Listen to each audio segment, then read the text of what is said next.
When working with simulation, we always need to apply material so that the stiffness matrix can be defined and the simulation knows how the parts will behave.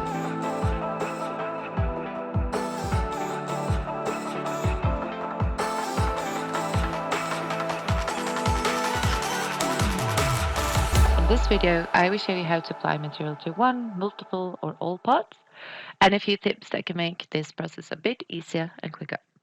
If I have applied material to the model before creating the study, this is automatically transferred into the study. And we can see that it is an important material since it has SW in front, like on the base plate here. If I want to apply a material to one of the components, I'll right-click it and select Apply Edit Material to open the Material Property Manager. SOLIDWORKS provides a wide range of materials, so to make it easier to find the material I'm looking for, I can search in a dynamic search bar at the top. So I'll start type 1060, and as you can see, the list is limited to the materials containing these characters. Therefore, it's easy for me to pick the 1060 alloy as I was looking for. And when I'm satisfied with the material I have selected, I'll click Apply and Close.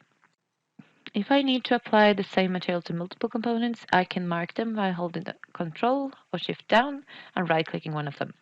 In this case, I will apply IEC 304. Since this is a material I commonly use, I can add it to my favorite materials by right-clicking it and select Add to Favorites. Then I'll click Apply and Close again to apply the material to my selected parts. If I want to apply the same material to all, I can right mouse button on the parts folder and select Apply Edit Material for all. In this case, I want to apply IEC 304 to all of them. And since I added it to my favorites, this is quickly done by going down to Apply Favorite Materials and selecting IEC 304.